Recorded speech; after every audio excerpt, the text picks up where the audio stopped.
مزید ایمان افروز بات یہ ہے کہ آن حضرت صلی اللہ علیہ وآلہ وسلم کے بعد سے لے کر اب تک صرف اور صرف 1894 کا سال ہی ایسا تھا جبکہ نہ صرف یہ کہ 13 اور 28 رمضان کو قادیان میں گرہن نظر آئے،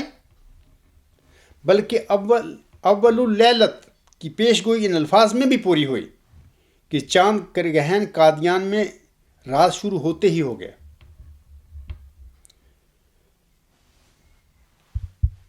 کسی اور سال میں ایسا نہ ہوا،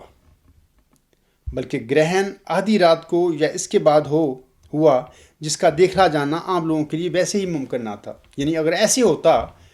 کہ 13 کو ہی گرہن ہوتا لیکن ہوتا 12 بجے کے بعد رات کے، وہ تو پھر لوگوں کے لیے مشکل ہے، اس کو دیکھنا بھی مشکل ہے، تو وہ ایک نشان نہیں بنتا۔ یعنی وہ ایک نشان تو ہوتا ہے، 13 کو تو گرہن لگ جاتا ہے لیکن اس پر ایک شبہ پڑ جاتا ہے کہ لگا یا نہیں لگا۔ بہرحال رات ہوتے ہی لگ جانا، شروع رات میں ہی لگنا، تو یہ ایک بین ثبوت ہے کسی مدعی کی صداقت کا۔ نمبر 5، اس کے ساتھ یہ بات بھی یاد رکھنی چاہیے سامعین کرام کہ مدعی کا جو وجود ہے اس کا زمین پر ہونا ضروری شرط ہے۔ چنانچہ صرف 1894 کا ہی ایسا سال تھا کہ جب مدعی مہدویت موجود تھا اور یہ نشان ظاہر ہوا۔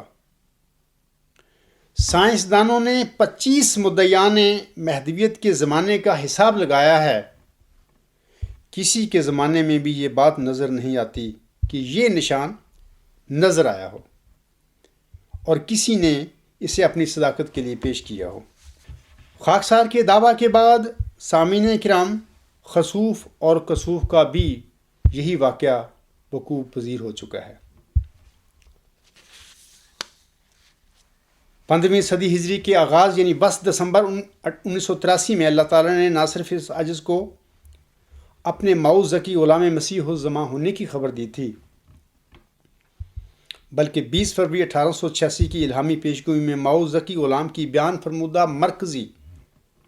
الہامی اور علمی نشانیاں بھی اس عجز کے وجود میں پوری فرما دیں۔ خاکسار نے شروع اپریل 1993 میں اپنے معوذ ذکی غلام مسیح الزماں ہونے کا دعویٰ خلیفہ رابع صاحب کے آگے پیش کیا تھا۔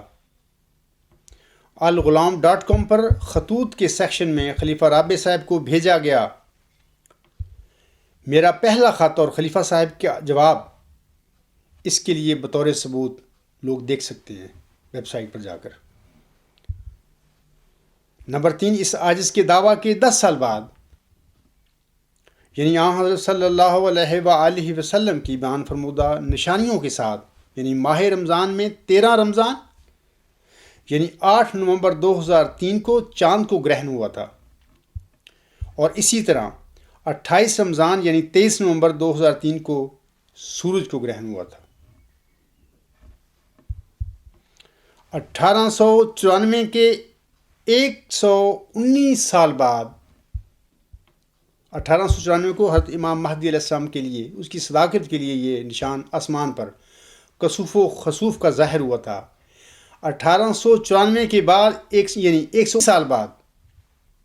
اگر اس عاجز کے معوذ ذکی غلام مسیح الزماں ہونے کے دعوے کے بعد، پہلے نہیں، دعوے کے بعد 10 سال بعد دنیا میں آن حضرت صلی اللہ علیہ وآلہ وسلم کی بیان فرمودہ نشانیوں کے مطابق اگر کسوف و خسوف کا واقعہ ہوا ہے، تو کیا یہ خسوف و خسوف کا نشان اس عاجز کے دعویٰ معوذ ذکی غلام مسیح الزماں ہونے کی صداقت کا منہ بولتا ثبوت نہیں ہے؟ یقیناً یہ اس عاجز کی سچائی کا منہ بولتا ثبوت ہے۔ ابتدائے آدم سے لے کر آج تک یہ صرف 2 واقعے ہوئے ہیں سامعین کرام کہ جن میں آن حضرت صلی اللہ علیہ وآلہ وسلم کے فرمان کے مطابق کسوف و خسوف ہوا ہو، اور پھر ان واقعات سے پہلے دونوں دفعہ زمین پر مدعی موجود ہوں۔ ایک خسوف و خسوف حضرت مہدی و مسیح موعود علیہ السلام کی سچائی کے لیے 1894 میں ہوا تھا، اور دوسرا آپ کے مئو ذکی غلام مسیح الزماں کی سچائی کے لیے 2003 میں ہوا۔ انسانی تاریخ میں یہ صرف 2 واقعے ہیں، آپ کو اس قسم کا کوئی تیسرا واقعہ نہیں ملے گا۔ 10 اپریل 2004 کو خاکسار اپنے مضمون میں اس خسوف کا اپنی دعویٰ کی صداقت کے لیے ذکر کر چکا ہے، یعنی لکھ چکا ہے اپنا مضمون 10 اپریل 2004 کو۔ احباب، لوگ وہاں سے میرا یہ مضمون پڑھ سکتے ہیں۔